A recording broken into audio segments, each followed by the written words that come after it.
actually had to evacuate twice, and then November last year they Thanksgiving the water meeting.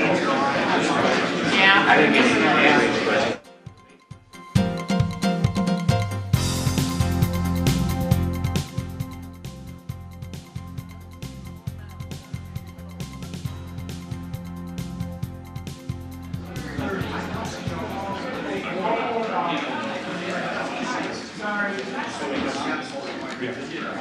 All right, welcome everybody to our city council meeting. We've got a couple things we're going to do prior to the start of our meeting, and I'm going to ask Larry Stevens to come up, and we're going to talk about a very special award.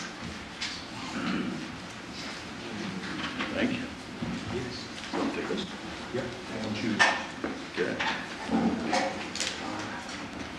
Here. All right. Mayor, council, members of the public, staff. I'm Larry Stevens. I'm the president-elect of the American Public Works Association, and on behalf of the board of directors and the TV cameras are watching it, so okay. you probably want to. Okay. And the 29,000 members of APWA from across the U.S. and Canada. Thank you for having me here today. And I just wanted to first thank the city of Des Moines for your employees' participation in APWA, and many of the past and present city employees have been members of APWA and have served in various capacities, and thank you for that. A bit about the award. The Standing Ring Distinguished Service Award was created, obviously, in the name of Standing Ring, who was a longtime public works director in Iowa and served in many capacities, including with the DOT, with cities, and with Iowa State University, and served the chapter in many capacities over the years. And I was privileged to know him and was part of creating the award back in 1999 to recognize him. Sadly enough, before we could give the first award to Stanley, he passed away. We gave it to him posthumously that year.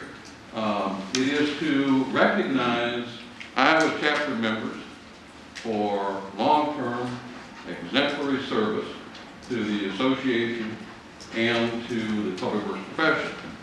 And it's only given on special occasions to special individuals, and it's not given every year. As a matter of fact, there's only been 5 previous before this one.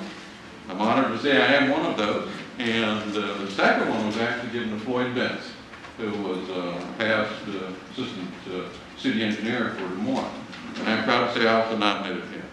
So anyway, David is in good company, and a little bit about David. He's a 35-year employee of the city, and currently the sewer enterprise director, and with that, he oversees all activities of the storm and sanitary sewer conveyance systems.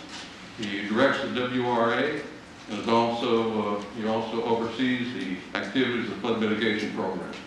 And he's been an APWA member for 20 years, or over 20 years, and currently serving as the Iowa Chapter's Region 5 alternate director, and through his long-term service to both the city and APWA, we're proud to give this award to him, which is probably the highest honor that the chapter can bestow on an individual. So, congratulations, David.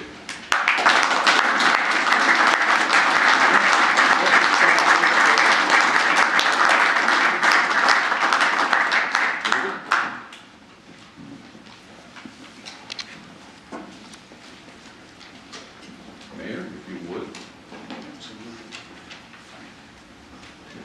Yeah, we got to be careful with the bag. I've read that we don't use any alcohol in the room. Okay.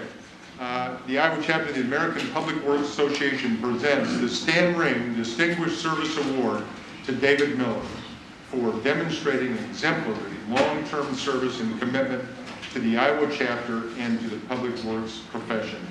Presented October 2013. Said September, but Thank you. Congratulations.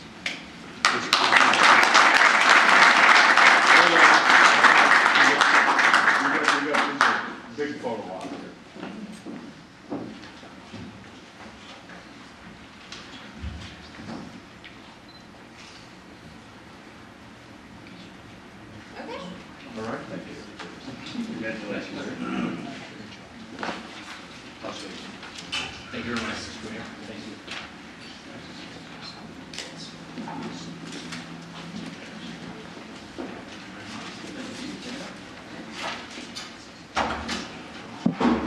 All right, we've got a second presentation and a proclamation to go with, and I'll have Marlon Keene and Mark Gard.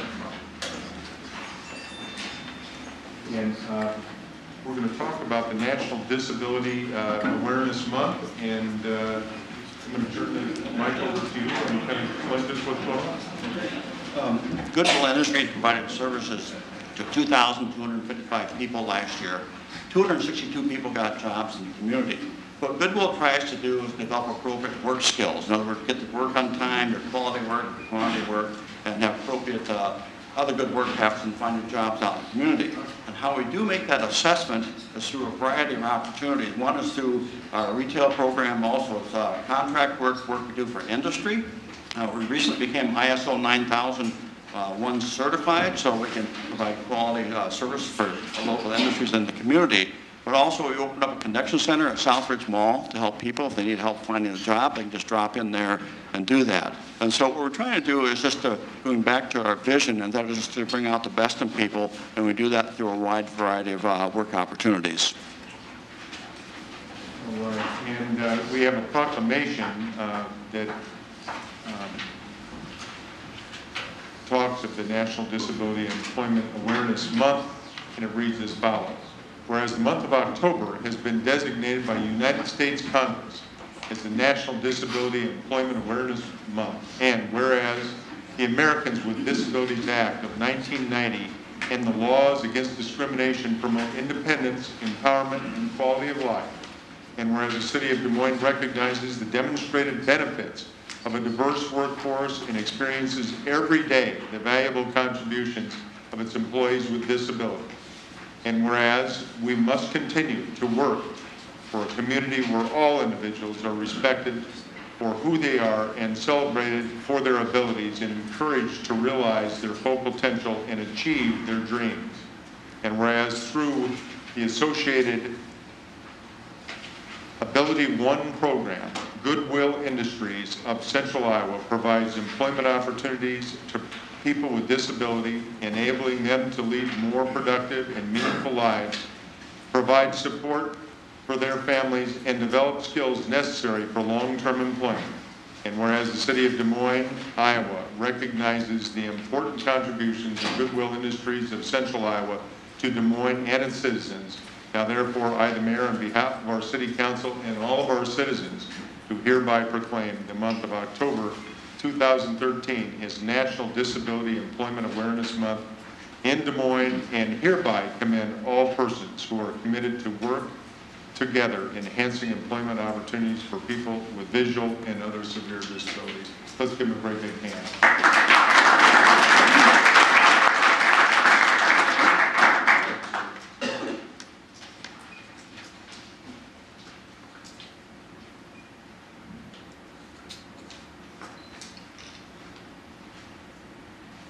Thank you. Thank you very much.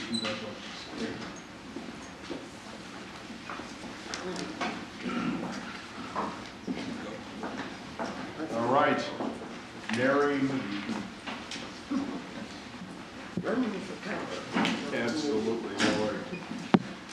Now, did any of the rest of you want to come? All right, and we're going to, I'm going to turn the mic over to Mary, and but we're going to talk about the National Federation of the Blind Meet the Blind Month. Mary, I'm going to turn it over to you. Thank you, Mr. Mayor.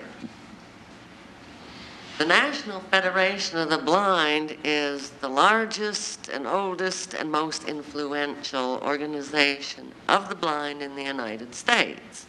We have at least 50 state affiliates and an unknown number of chapters. There are so many I can't remember how many there are. Meet the Blind Month is an annual promotion that we have every year to give the public an opportunity to learn about blind people so they can realize that we are just like everybody else.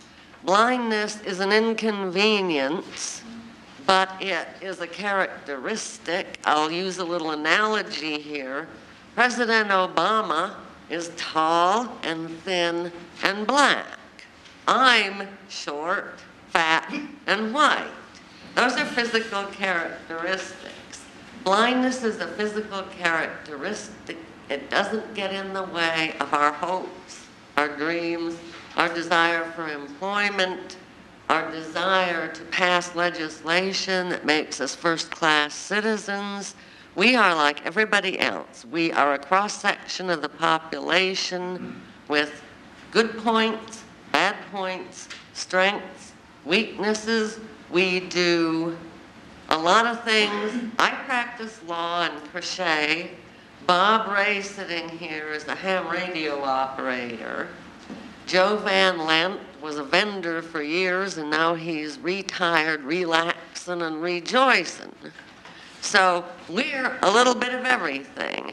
And I want to emphasize at this point that we welcome the opportunities to meet with you and discuss what we can do as blind people, and that we are indeed just like everybody else. All right. In the proclamation reads as follows. Whereas the National Federation of the Blind, NFB, was founded in 1940 to end discrimination against the blind and to secure first-class citizenship for all blind persons. And whereas the Federation represents more than 50,000 members and continues to work to secure equal rights and opportunities for the blind. And whereas the NFB works to change perceptions about blindness by providing information, referral services, scholarships, literature and publications, and support to parents, teachers, schools, as well as business, political, and civic leaders. And whereas NFB promotes the awareness through public education so the people of Des Moines will gain first-hand knowledge of the ability of persons who are blind to lead productive and self-sufficient lives. And whereas Des Moines chapter of the Iowa Federation, affiliate of the NFB, invites neighbors, co-workers, and classmates to interact with them in everyday life in formal events during the month of October to learn how blind people lead full and active lives. Now therefore, I, the Mayor of the City of Des Moines, on behalf of the City Council and all of our citizens, do hereby proclaim the month of October 2013 as the National Federation of the Blind Meet the Blind Month, and urge all of our citizens of Des Moines and surrounding areas to accept this invitation to meet members of the National Federation of the Blind, the voice of the nation's blind. Let's give Mary a great big hand.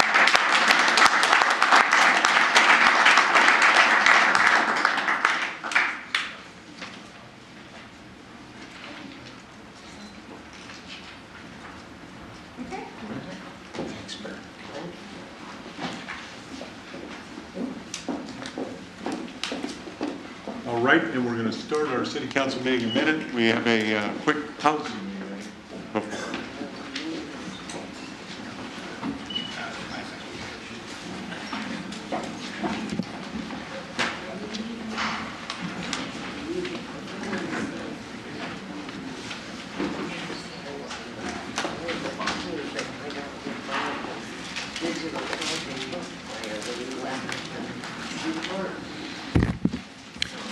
All right, let's call the meeting of the Municipal Housing Agency Governing Board to order, and I'll ask the clerk to take roll, please. County. Here.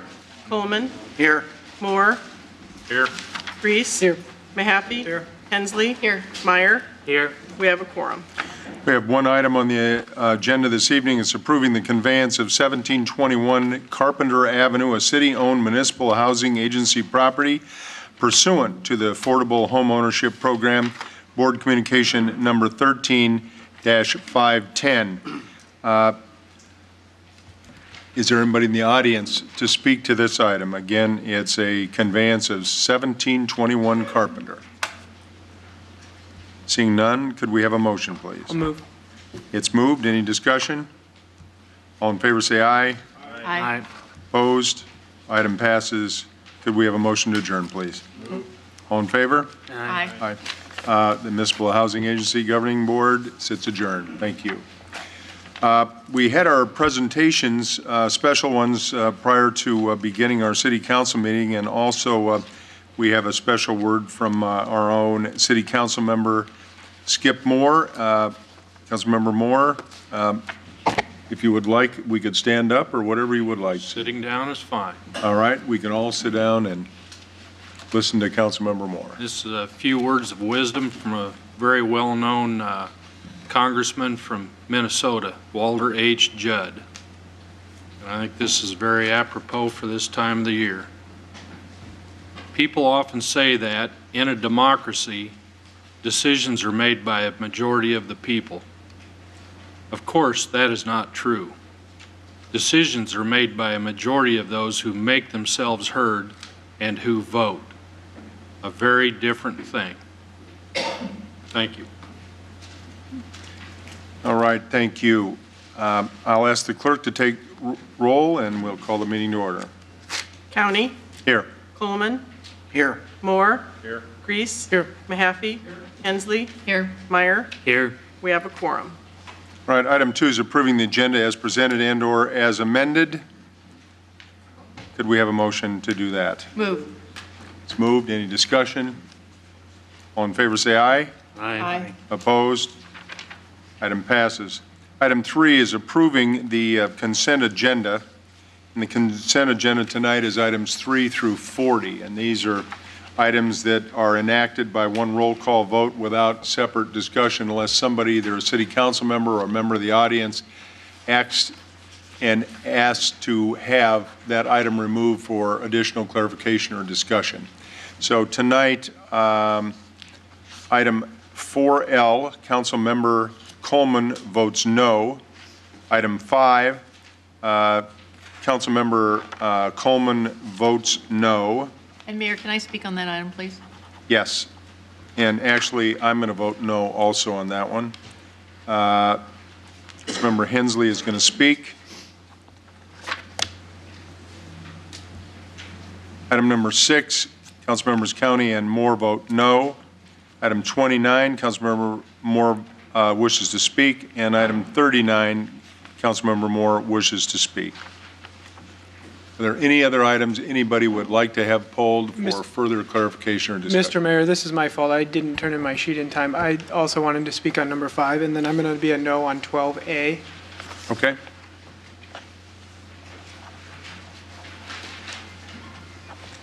A no. Okay. Could we have a motion for the balance then, please? Move. All in favor say aye.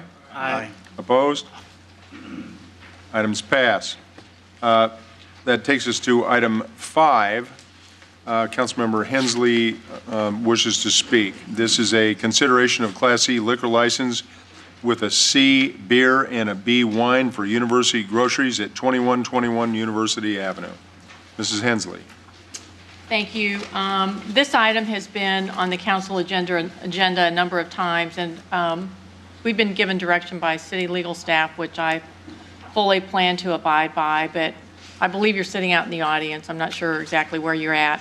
I just cannot tell you how frustrated I am with this and the fact that we have to negotiate an agreement with you the second time around because of all of the problems that we have at your property. I drive by there on a regular basis. I drove by there again yesterday afternoon, seeing a large group of people standing with beer cans in hand, consuming on the property, after you had signed the documents that are part of our action tonight. So you need to figure out and get this under control, because I don't think that you're complying with it. I know what my direction has been by legal staff, but you need to become a good neighbor, which you are not at this point. I would echo those sentiments. I mean, the neighborhood has grown really frustrated with this location, as I think we discovered a month ago when this came up initially for renewal. Legal has advised us of what I think is an appropriate action.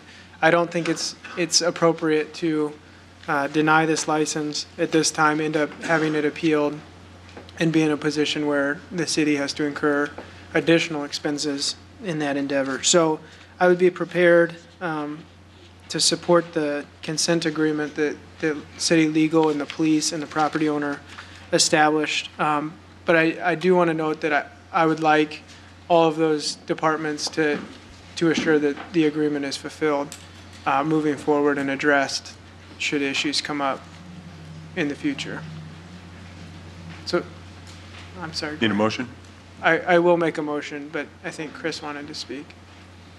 Just a quick comment. This is a place that I've voted against since day one when it first made application. I asked for us to delay it in a meeting. We did. We took a look at it. I've had a problem with it being a place where people loiter, which is logical given that there's a laundromat and other kinds of uses next to it. I respect our attorney's advice. I'm just going to remain consistent and not support this location. Mr. Mayor, my motion would be to move item 5, noting that there is a consent agreement included in the blue letter.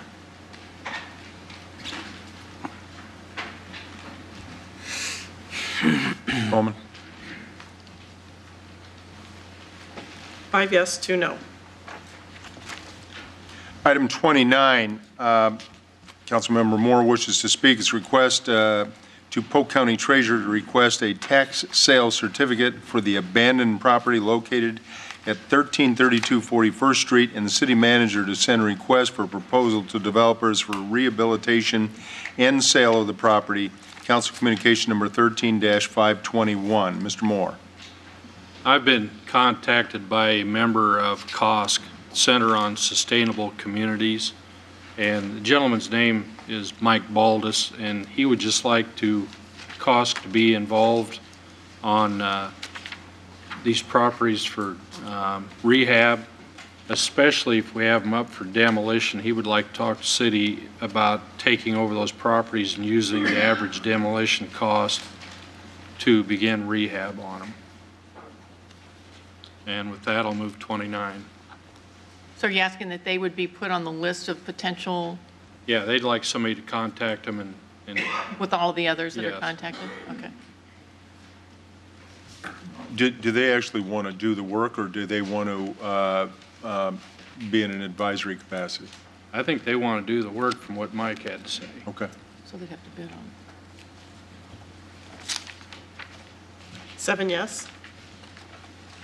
All right, item 39, Councilmember Moore also wishes to speak. It's a civil service entrance list for firefighter. Mr. Moore. I've had a couple calls about one person on the list.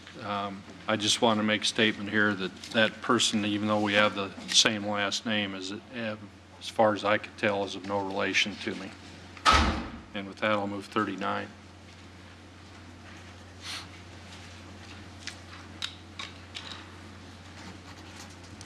Seven yes. Right, that ends the consent agenda and moves us on to ordinances first consideration. Item 41 is amending Chapter 114 of the Municipal Code, submitting traffic regulation changes as follows. Council Communication number 13-517. A is an additional metered parking in the vicinity of East 4th Street and East Grand Avenue. B is the deletion of the 425 East Grand Avenue parking lot. C is the parking restriction on the north side of Pleasant Street, west of 16th Street.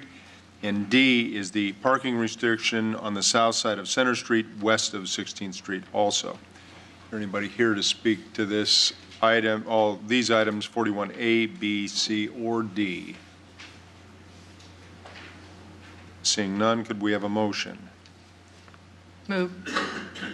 Items 41A, B, C, and D has been moved. 7 yes. Mayor, would you accept a motion to approve the suspension of our rules? Am I saying it right now? Wait. The suspension of the additional reading requirement and waiver of that requirement? Yeah. Yeah, that sounds good. That's what I meant. For item 41A, B, C, Yeah, and D? it's a lot of paperwork and worry, and at this time of year, we can get these changes made before it gets cold or snow. All right. Which sounds like a few hours. It's been moved to waive the additional readings. Are there additional readings needed? Yes. 7 yes. We expect you to be here for every one of them. I've only been on the council for 6 years. Okay, all right. Mr. Coleman's been here longer than that. Item 42, which is a council request from Councilmember Mahaffey regarding a letter from Union Park Neighborhood Association requesting naming of shelters at Union Park. Councilmember Mahaffey. Thank you, Mayor. Yes, the request came from, like you said, the Union Park Neighborhood Association, and the names that they're proposing is Bill and Nellie Ritchie, who had been active in the neighborhood and it was really instrumental in getting the planting of trees started over in that area, and had been, she'd served as a secretary for the Neighborhood Association for many years. And the other is Margaret Swanson, who had been very much involved in our city activities and a real involved person in the neighborhood also. So those are the two. There's an east and kind of a west one there on Union Park, and we'd like to have them named after those individuals. So would you like to refer that to the manager? Oh, yes. We refer it to the manager and the Parks Department, I guess, for further bringing it back to Consideration recommendation?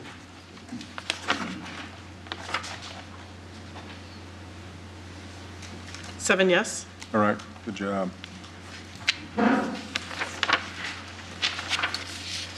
We have a communication report from item 43, David Costello, 1105 Orchard Lane, to speak regarding thoughts on improving marketing our city. Mr. Costello. Good afternoon. Hello, Mr. Costello. Is this thing on? Right over there. Oh.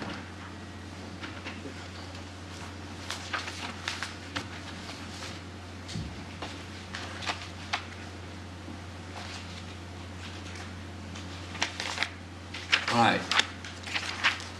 My name is David Costello, 1105 Orchard Lane, Des Moines, Iowa. And I want to visit with you a little bit this evening about making our community a better community and a more marketable community. Although I think every one of you are doing an excellent job. I think our community is a compassionate community.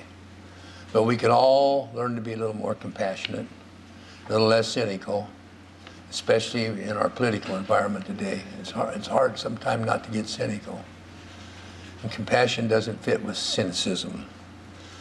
So what I'd like you to consider on both sides of this, you all got a handout there. I'd like to read some quotes from the backside from the mayor of Louisville, Kentucky. He says, being a compassionate city is both the right thing and necessary thing to do to ensure that we take care of all our citizens. There's a role for all of us in making sure no one is left behind or goes wanting. Compassion can take many forms, ranging from shoveling snow from the sidewalk of an elderly neighbor or to helping read to a struggling student. And earning an international reputation as a city of compassion will help set Louisville apart, identifying our community as a place where people want to live and companies want to locate and grow their business. I think the same thing is very possible here with Des Moines, because we've got an edge. We are a compassionate city, I believe, but we can be more compassionate. So I'd like you to consider. I'm going to give you my email address for anybody in the community that's interested in furthering this. All right, and we really appreciate, David, you're bringing this forward. Des Moines is a signatory to this Compassionate City movement, and staff is looking at ways that we can move forward on it, certainly. And as you know, on the homeless issues, we are working on it very hard, and I think that City of Des Moines is not quite as far along as Louisville is on it, but we attended the ceremony and were there with the Dalai Lama, and as well as other religious leaders from around the world. It was a very educational and, should I say, compassionate event, I think the mayors that were there fully support this endeavor.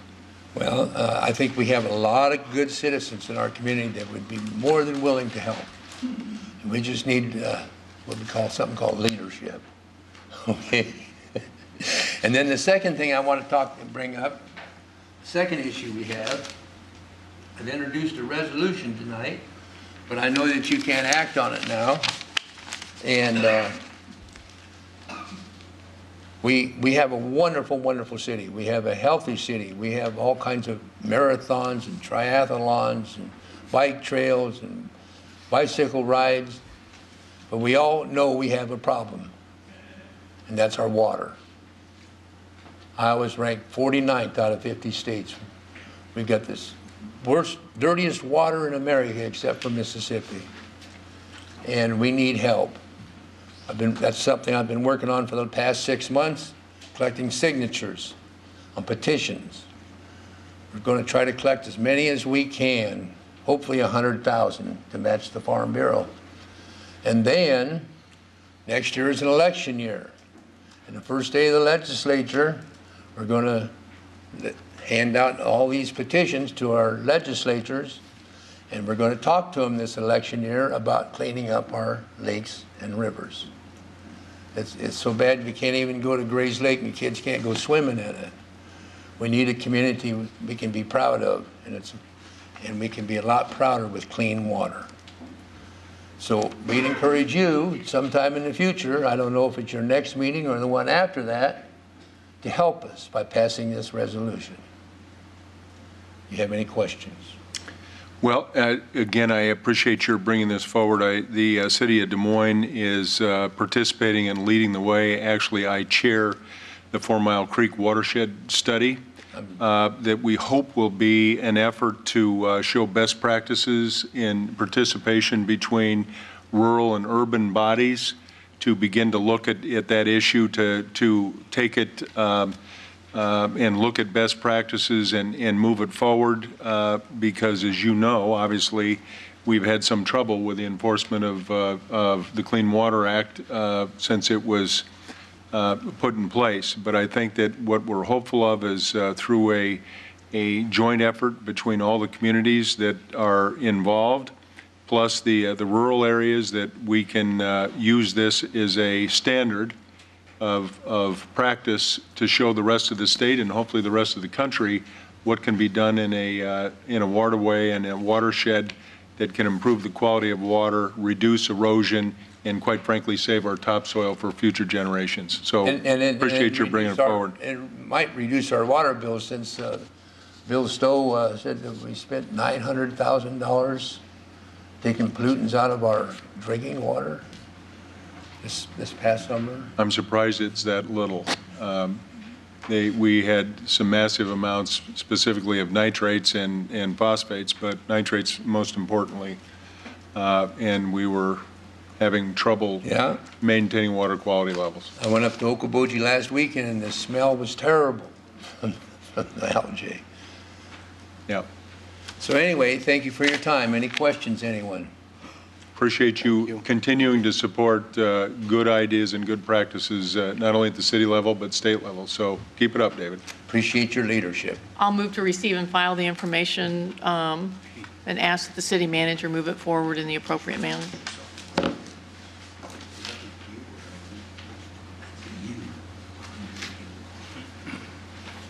Mr. Moore? Skip?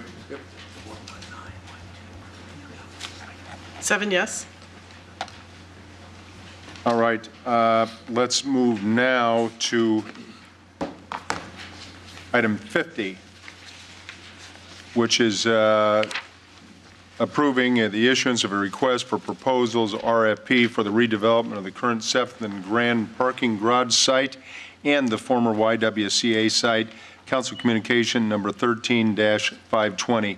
And I'm going to quickly turn it over to the city manager. Maybe you could quickly bring us up on the process and where we're moving here, Mr. Manager. Mr. Mayor, council members, I'm going to have Matt Anderson, who talked to you this morning about. It's Matt, there he is. As Matt's coming forward, this is really the second major step in this process. You previously did an RFQ process, identified several different developers. This now is refining down to a couple, 3 developers to go forward with it. Matt, can you kind of hit the high points? Yes, we have a, when we issued the RF or finalized the RF request for qualifications, the RFQ, the 3 developers that the council asked staff to work with that on staff's recommendation were Hubble Realty, Opus Group, and Ryan Companies. And there's been, as we've drafted what the RFP will get down into, is a lot more, it is very detailed analysis of their proposals of the physical structure, what they would build, how the ownership would be to design the separation between public parking, private parking, housing, commercial, residential, retail, and then a very thorough analysis of their financing proposal. And we've got some time to work on this, but we know the clock's going to be ticking. 2014 will be the period where we will, well, let me back up. Staff will receive the proposals by December 20th of this year. We'll review them in January, bring the developers in for interviews as needed in January, and we'll make a final recommendation to the City Council in February. We're planning the last meeting in February.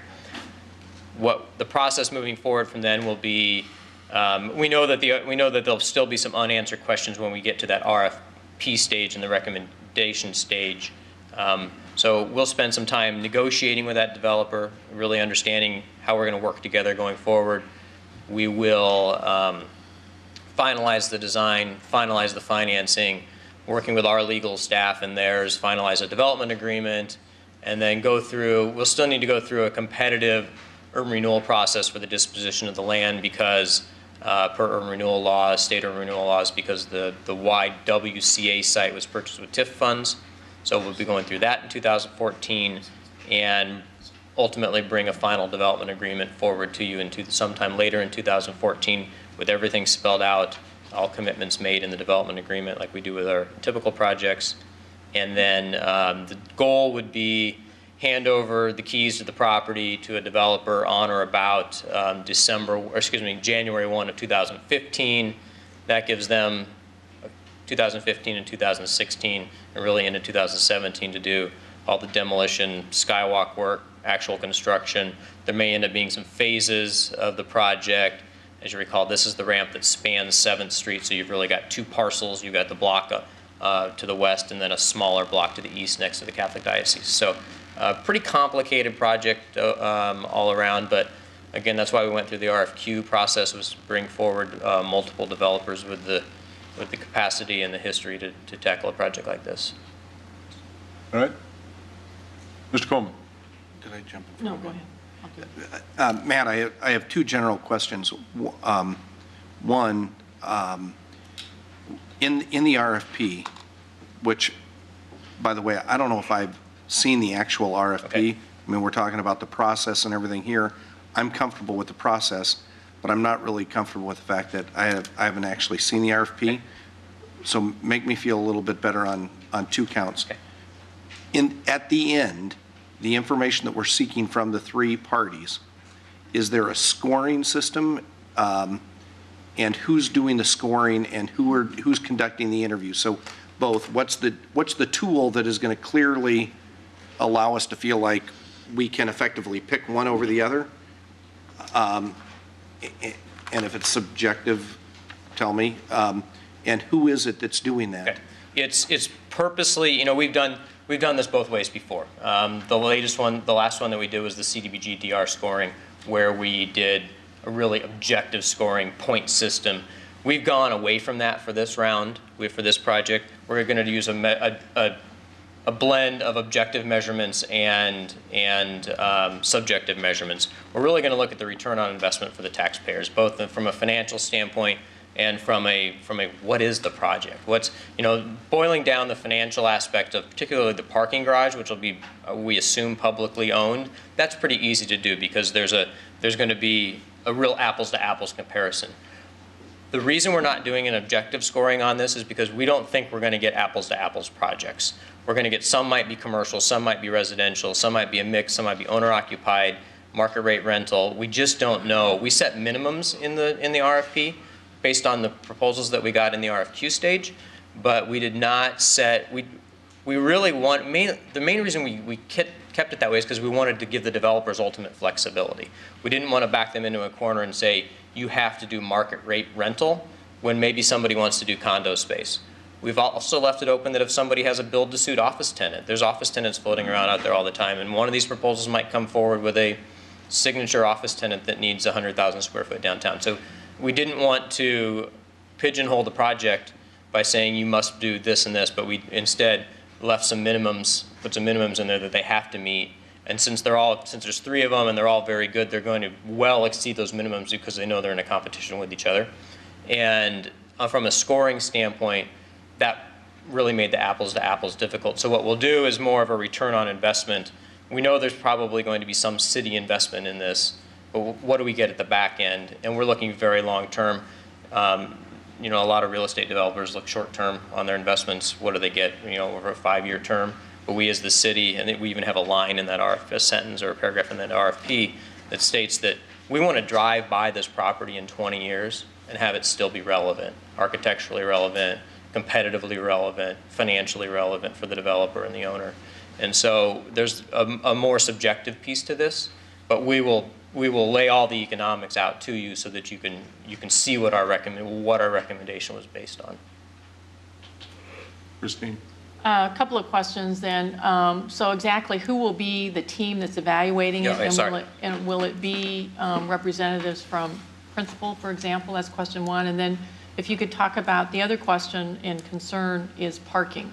Okay. And I know you've talked about we've got excess parking in some of the other parking garages, but that doesn't address the concern of the people at Ruan Tower and the Marriott. And I know that there's a high level of concern about people staying at the Marriott and the distance that they're going to have to go. To the team, right now the team is just internal staff members. It'll be the same team that recommended it on the RFQ process. So it was, and I think I can get this right, it was myself, Aaron Olson Douglas, Scott Sanders, Phil Delafield, Jennifer Boak, Larry McDowell, Roger Brown. I'm probably forgetting someone, but basically the department heads or the directors of those departments that are most affected by this. And then we have not included anybody from the outside, but if that's a recommendation, we've been consulting with people, principal, DCA, but we haven't brought anybody else in on the selection team. Didn't want to open up any conflict of interest that might be there on that. You know, but we're open to it if you suggest it. Just because of the magnitude of the project, it seems like this might be a time that we might want to look at bringing some people from the outside, ensuring that we don't create potential conflicts. Well, that was the reason we didn't bring someone in, is because we wanted to make sure there wasn't a conflict. We didn't want. But at this point, since you know who you've asked to respond, I mean, that would eliminate. And there is some overlap. Principal, for example, I know Ryan Company is doing some work on Principal's campus, and OPN, the architects, Principal's architect, they're also on one of these teams. So I don't want to put Principal in a position where they may not be able to act objectively because they're working with one. Not that they would do it on purpose, but they're working with one of those teams. Could you talk about the parking then? Yeah, the parking. There will obviously be an interim parking solution. This ramp's going to be out of commission for a couple of years. We'll work with Jennifer on that. And the Marriott in particular is who we're most concerned about, making sure that the guest needs are met. We have the city-owned ramp just a block to the west, just south of 801 Grand. That's the most logical one, and we have capacity in that ramp. We've also talked to Principal about their needs long-term, particularly as it relates to 801 Grand, because they're going to be vacating corporately used space in 801 Grand and open that up to third-party tenants, which is great news because we'll get brand new Class A tenants downtown, but those Class A tenants are going to need parking. And Jennifer and I have been working on those counts, trying to get them exact. Now the RFP, we have flexibility as we're negotiating with this developer as we get into 2014 and we start to better understand the pressures on the parking system, the opportunities on the parking system, and Principal's exact needs and Ruan's needs. we'll have the flexibility until we get to that final stage where we're ready to draft a development agreement, or we can add a floor of parking in there if we need to. It's likely going to be our parking. It's publicly owned, and so right now the parking studies has looked at all of the space, all the office space and users in that vicinity, and recommends replacing what's there today. Jennifer can address what capacity we're running at right now, but we know that Rouen 2 in particular has a significant amount of vacancy, but they've expressed a willingness to use the park and ride for future tenants, which we all know how many spaces we have. We have a lot of spaces vacant up there. But we know that particularly the new 801 Grand tenants, that the park and ride likely will not be an acceptable solution for them. So we're going to have to accommodate them in one of our 2 parking ramps adjacent to 801 Grand, the new one or the existing one to the south. So I think we have a pretty good handle on the parking demand. The pressure that we have is building parking that we can afford today versus the parking that we're going to need 10, 20 years from now. And it's a really delicate mix, because if we tried to project out and build a parking ramp for the size of what we think we might need 20 years from now in that exact location, we wouldn't be able to afford the debt and operations on it today, because it'd sit empty. So that's what the parking study that was completed last year was, to try to balance. And I think we've done a pretty good job of it in the RFP. Okay. Mr. Manager, do you want to make a quick comment? Yeah, thank you. I think Matt touched on these points, but if there's one thing we've learned about development projects, particularly ones that we're involved in by virtue of owning the real estate where it's built, it's judging the ability to perform, to complete a project, that is probably the single most important factor. That point, by the way, was a discussion point when you all looked at the RFQ and evaluated it, and it's a point that really stuck with me. So as Matt talked about the criteria and the things we're going to look at, the ability to build the building, the ability to finance it, the ability to operate it, are absolutely critical here. We don't want to go through a process where we recommend to you a particular developer and then they can't perform, they can't put the deal together. So that is, in my view, one of the really important things. And as Matt said, having that be an objective criteria is tough to do. It is at the end of the day, it's going to be a qualitative assessment of who can actually do that project the best. Your questions about parking are very, very appropriate. This particular parking garage is one of the highest used parking garages we have in the system. And it's that way because of its proximity to the principal headquarters, which is right across the street to the north. And even more importantly, it's right across the street from the Rouen Center, Rouen 2, and the Marriott, all of which require parking from this facility. With regard to having other people sit in on the selection process, I just offer a little caution on that. Particularly if it's with the Rouen interest or principal, they both are going to have a huge interest in getting parking out of this particular garage. So having them be as part of the selection process, I'm not sure they would really be in a position to be unbiased in terms of how they look at it. That said, whoever does the project here is going to have to reach out to those parties, Rouen, principal, others in the area that require parking, and have a discussion with them about what their long-term parking needs are. It would be folly on the city's part if we built a parking garage there and we didn't assess that parking need very, very accurately. For one thing, we don't want to build a garage that can't meet the parking needs of those properties. I mean, that's cutting off the nose to spite ourselves. So it has to be one of the major considerations in whoever we select and whatever deal that looks like. In fact, Matt and I have talked about the fact that maybe the way to make sure that their needs are addressed is approaching them separately in advance of this, to have a discussion so that as we talk to developers, we are aware of what their parking needs are. So when we evaluate proposals, we have that profound knowledge about what their parking needs are. So we're going to look at those sorts of things. Just comments for your consideration. This is a really interesting project for us, and I think you have this incredible opportunity to build something here that is more than just a parking garage. It is in a location that has huge opportunity to build other tax-paying uses on the property, and we should get something out of this as you go forward. So those are comments. Mr. Coleman? I thought your last comment, Rick, was really wise, that maybe as opposed to including them in the scoring and selection process, we use them as a little cabinet or advisors to the selection committee. And maybe we do that once before, the RFP's on the street, and we can educate ourselves. And maybe it's a little test of the recommendation you're going to make at the back end. I like that kind of concept, so we bring some thinking in outside of City Hall.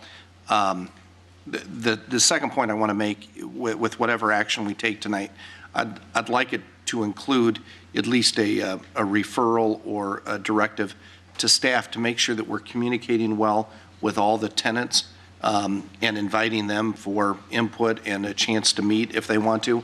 And I would say those are kind of the retail tenants.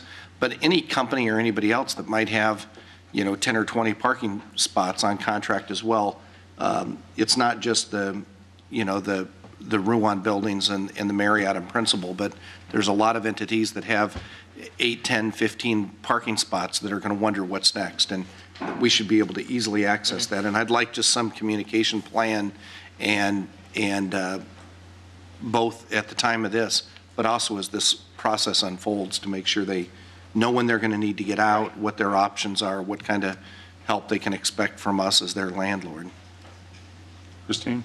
I'm excited about this. This is a real game changer for that area. I mean, this has just tremendous potential right there, but I believe it's also probably one of the more complex RFPs that we have gone out for. So I just, I agree with all the comments that are up here.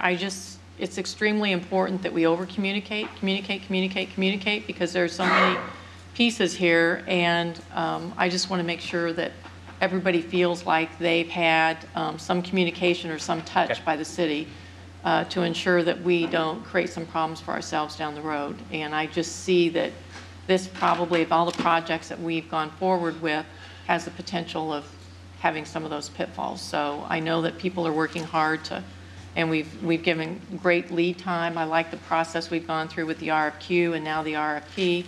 But it is a game changer, and it's probably the most complex project that we have had because of the parking. We don't really know what type of development it's going to have and the impact on all the surrounding employers and buildings there. So I'm going to move item 50. Prior to our voting on it, I've got a couple of comments.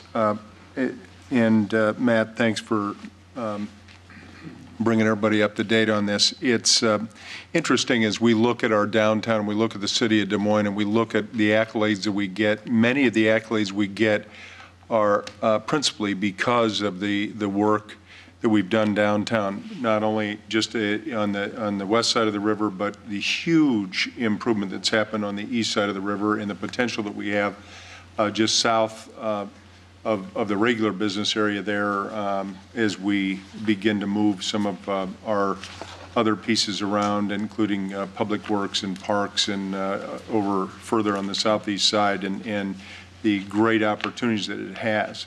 We've hired a number of consultants and experts that I believe many think are some of the smartest folks on the face of the planet to come in and take a look at this city and tell us, what do you think? And Mario Gondolsonis came in. How do we connect people to places? What are those places? What do they look like? Do they have to get in a car to get there? Or does it make some sense to have them be, this place be pedestrian friendly, and we use public transportation? And so we've implemented some of these pieces and we look further forward to it. I caution us as we think about it, and we just had last week, by the way, Robert Gibbs in to talk to us about retail and the potential of getting more retail back into downtown in an area, and certainly with the redevelopment of Yonkers and the potential there around the kaleidoscope and all that, it makes a lot of sense to continue that retail growth and interest in this downtown area, part of which is driven not only by the 80,000 employees that work between the Capitol and 1,800 grand where the public schools central campus is, and up to the freeway and down to the river. and you look at that whole area and what is the potential there, and see businesses and people thinking about it. Certainly parking is an important piece, but as we're thinking about it, then we bring a guy in like Jeff Speck who talks to us about what's happening across this country and across the world in terms of walkable communities. And, you know, we keep spending an awful lot of time thinking about where we're going to park all the cars. And I think that certainly we want to continue to think about it, but every one of these people that's come in here has said, holy smokes, do you have a lot of parking? We got ramps, we got flat lots, we got public lots, we got private lots, we got all kinds of lots and new stuff coming up here and there and all over the place. And so I think that we have to continue to think about making our community a walkable community. And it's that face front, as you look at that block and a half that we have there on Grand Avenue and what the potential is, it's not just for cars, it's for people. This is a place that we can continue to make that downtown, that walkable place. And as we add more and more residents down here, it becomes not just a 12-hour city, 18-hour city, moving to a 24-hour city. We've got to somehow accommodate all those different uses, whether it's the commercial business use, the retail use, the residents, the visitors that come in here for all kinds of conventions and meetings, and whether they're meeting with an insurance company or financial processing folks, or for government, or for whatever reason they come to Des Moines, Iowa. We've got great facilities up by 235 where they can do that, and plans, all kinds of plans of things happening. But I think we have to be very careful to put all those pieces together. It just isn't about that block and a half. It's how it fits into the overall vision that we have for the future of the city of Des Moines. So I want to be very careful, Matt, as you look at this and you think about what the future looks like. You know, I think that our developers need to be sensitive to all the other things that are happening in and around downtown, and what makes this such a great place that people say this is a #1 place to do a variety of things. Plus, by the way, continue to improve that walkability index, which downtown is, you know, in the 90s, and where the rest of our whole region is more in the 50s.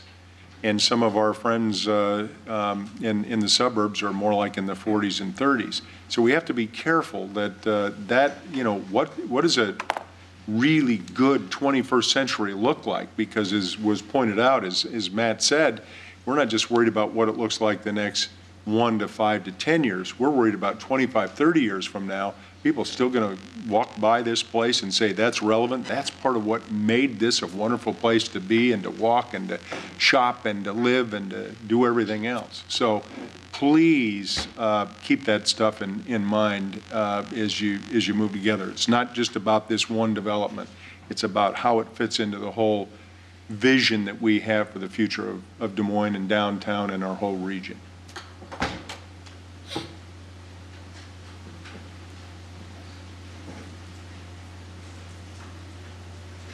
Mr. Coleman? 7 yes. All right, having said that, let's quickly at 5:15 move to our hearings, which begin on item 44. And item 44 is on the issuance of not to exceed $42 million worth of general obligation bonds, essential corporate purpose. A special council meeting will be held on November 20th, 2013 at 4:30 to award the sale of the bonds. Council Communication number 13-519. A is to the authorization for any additional action. And we had a very extensive workshop on this morning. I'm going to quickly turn it over to the city manager to hit any high points, and then if there are any questions, I'm sure we've got a lot of capacity here and in staff to answer them. Mr. Manager. Thank you, Mr. Mayor, council members. This is a topic that's been discussed considerably around this table in the community. I wanted to offer a few general comments about what's brought us to this point. First of all, it's got to be said that the courts have ruled on the matter of the franchise fee refund. It is necessary for the City Council to take the actions and the steps they're going to be needed to comply with that order. In brief, that's going to require that we deposit $41 million or thereabouts with the court in the very near future. We don't have the final date for that. The judge has not issued the final order, but we expect that in the very near future. We know the dollar amount is around that $41 million number. The fact is we don't have $41 million lying around anywhere. So tonight the council is considering at this hearing the issuance of $41 million of general obligation bonds for the city of Des Moines. As the mayor mentioned, there was considerable discussion this morning about the impact of such an issuance on our bond limit. Let me just offer a couple things. The $40 million bond issue would go beyond our self-imposed council-established debt policy, which is 80% of the statutory limit, but is also appropriate to point out that that self-imposed limitation and the increase that the $41 million bond would cause is still well within the legal limits. And as Scott Sanders mentioned this morning, the city still has sufficient bonding authority, even with the $41 million, to meet an emergency need in the unlikely event that that would be required. So I want to assure people that this is a big number. It's out of the ordinary, but we do have additional capacity under the statutes that we operate that control our bonding. The bigger issue now for the City Council and the community is how do you pay off the bond? And there can be considerable debate about that. You could use existing dollars to pay off the bond, but that would be, in my view, devastating on the city and our ability to maintain infrastructure and other capital investments in our community. That said, you basically, in my view, have two options. You can increase the tax rate. Our finance department has estimated that would be about a 41-cent increase.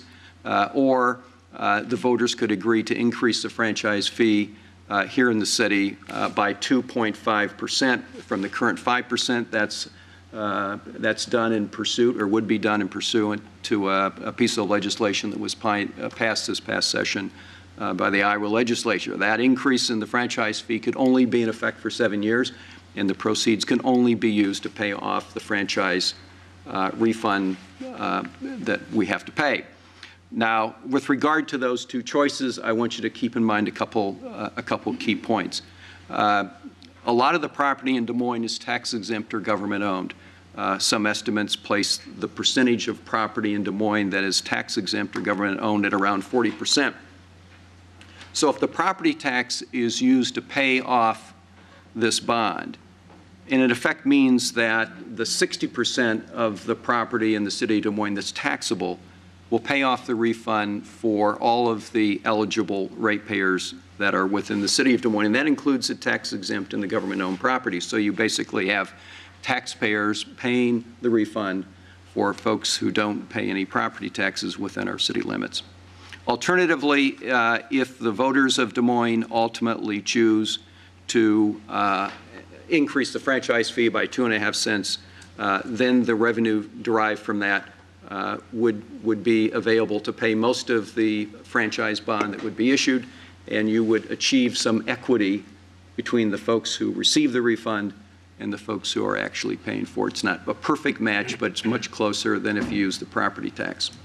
Now, the decision on which of these options you choose, whether it's a property tax increase of 41 cents or an increase in the franchise fee Mr. by Manager, 2.5 cents. You also add that 41 cents is not for that 7 years, it's for 20 years. Yes, Mr. Mayor, it would be for a 20-year bond. The decision on this, whether you go with the increase in the property tax or the franchise fee, doesn't need to be made tonight or in 2 weeks. It essentially would be made sometime before you formally submit the budget for fiscal year 15. The magic date for that set by law is March 15th of 2014. So you've got a couple, 3 months to figure this out with the taxpayers and residents and businesses of our city, but it will be a very important decision, and I believe those are the two fundamental options you have before you. Mr. Mayor, those are my comments. We'd be happy to answer questions, and I know Scott Sanders is here and could provide significant detail beyond what I've said. All right, anybody have any questions, comments? Is there anybody in the audience that has any comments or questions regarding this? We're going to have obviously further discussions about this repayment options as time rolls forward in the near term. But if anybody has any questions tonight, we'd be happy. Yes, sir. If you'd like to step to the. Not directly, but indirectly, and what prompted me to come here tonight. Could you give us your name and address? Oh, I'm sorry. Bob Wessel, 212 University. Thank you, sir. Is our current indebtedness, I suppose I could ask Mr. Clark about this. It states here that we currently have a indebtedness, the city, of $412 and so forth and so forth. Is that accurate? Mr. Wessels, I believe the numbers that were in the Register article today came from the city's finance department. I'll ask Scott Sanders to verify, but I believe they're accurate. Do you believe that's reasonably accurate? I believe it's reasonably accurate. Yes, I do. Okay. Thank you. Are there any other questions or statements? Seeing none, at least for the purposes tonight, let's close the hearing. And is there any discussion at the table or a motion? We have a motion to move the item on the issuance of the bonds.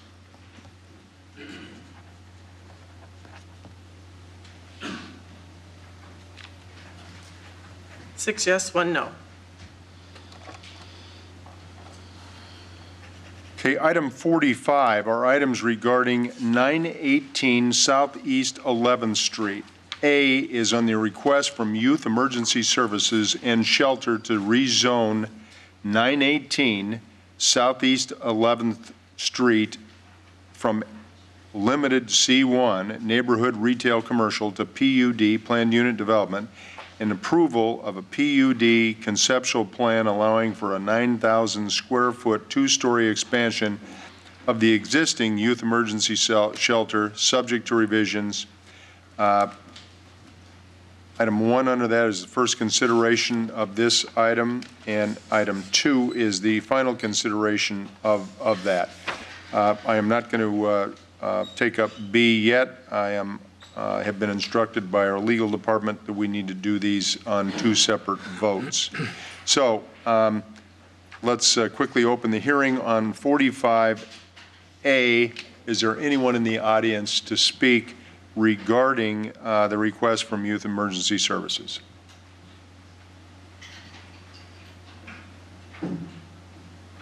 Seeing none, let's close the hearing on that 45A and ask if somebody could give us a motion for the first consideration of the ordinance above, and then whether or not we want to, which it is on our agenda this evening, to waive the final consideration of the ordinance. That waiver is requested again by the applicant. I will move. Mayor, I have a question of Mike Ludwig.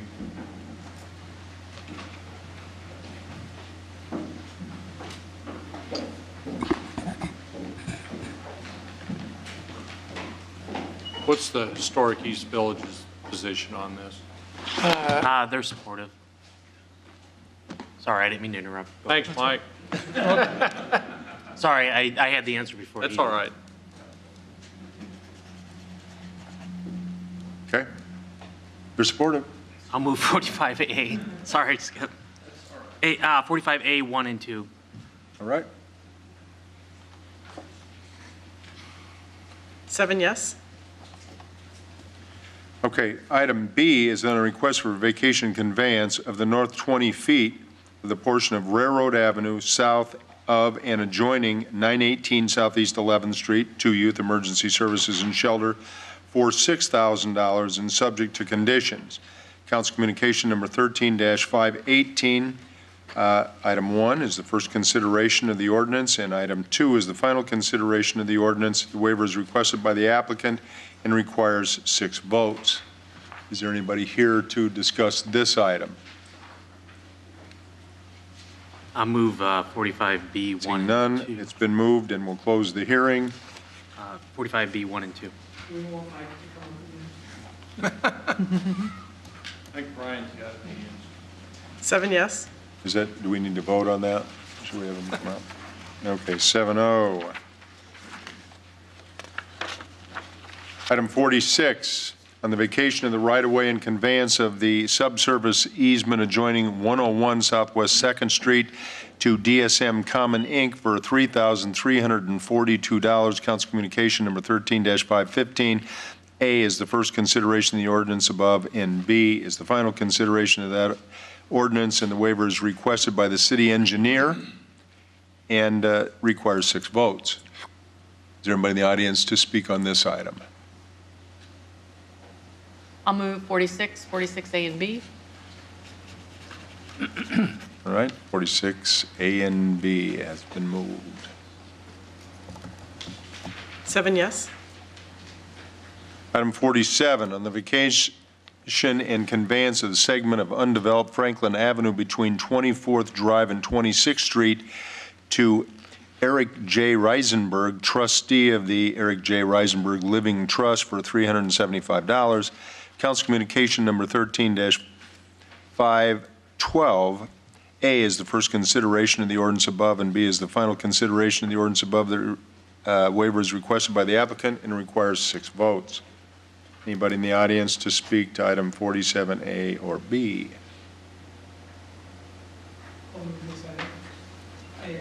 All right, it's been moved. We'll close the hearing. 7 yes. All right, item 48, on the vacation and conveyance of the easement for use of airspace over the north 4 feet of East Locust Street adjoining 350 East Locust Street to East Village Growth Partners LLC for $1,000, continued from the October 7th, 2013 agenda. Council Communication number 13-514. A is the first consideration of the ordinance above, and B is the final consideration of the ordinance above. The waiver is requested by the applicant, requires 6 votes. Is there anybody in the audience to speak to this item? Seeing none, let's close the hearing. Do we have a motion or discussion?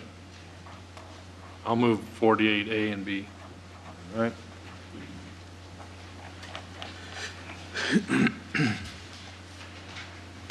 Seven yes. Item 49, on the vacation and conveyance of a dead-end segment of Southwest 11th Street from Kirkwood Avenue to a point approximately 137 feet south of Kirkwood Avenue to the Des Moines Independent Community School District, subject to conditions for $1. A is the first consideration of the ordinance above, and B is the final consideration of the ordinance above, and the waiver is requested by the applicant and requires 6 votes. Is there anybody in the audience to speak to this item? 49. I'll move 49A and B. Close the hearing. It's been moved. 7 yes. All right. And let's note that the hearings now end at 5:30. That takes us back to item 51, which is completion and acceptance of a joint public service project with Johnston, Polk County, and the Polk County Conservation Board for the Trestle to Trestle multi-use recreational trail project from the interurban trail at the Des Moines River to the Beaver Creek Bridge north of I-3580. A is the approval of the Trestle to Trestle multi-use recreational trail map and name. Is there anybody here to speak to item 51 and 51A?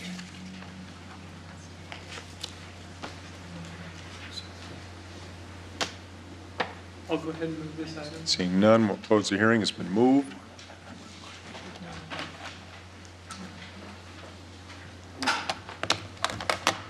Seven yes. Could we have a motion to adjourn to City Council and reconvene as Board of Health? It's been moved. All in favor say aye. Aye. Opposed? We now sit as the Board of Health. Item 1 is approving the legal department to proceed with court action seeking authority to abate the public nuisance at the following locations.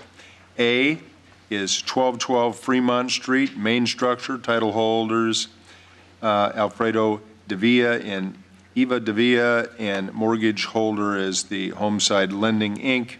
And B is 1801 7th Street's main structure and garage structure, and the title holder is Tristan M. Sylvie. Is there anybody here to speak to either items 1A or B, 1212 Fremont Street or 1801 7th Street? Mr. Mayor, I did get an email on 1801 7th Street, and I wondered if staff could just review that briefly here so the council was clear on what they were voting on in case that came up in further discussion. Okay.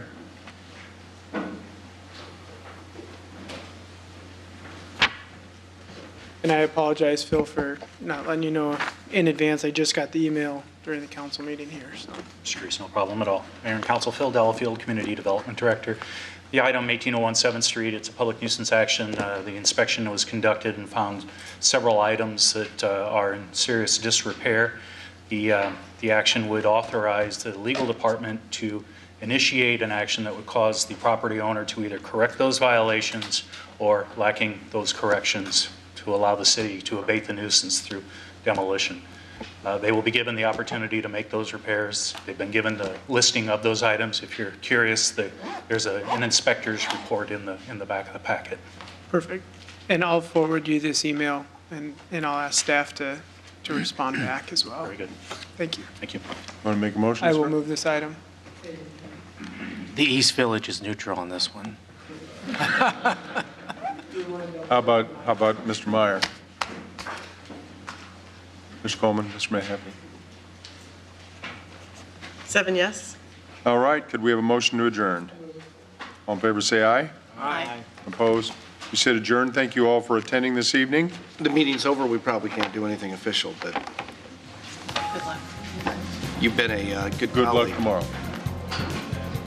Thanks.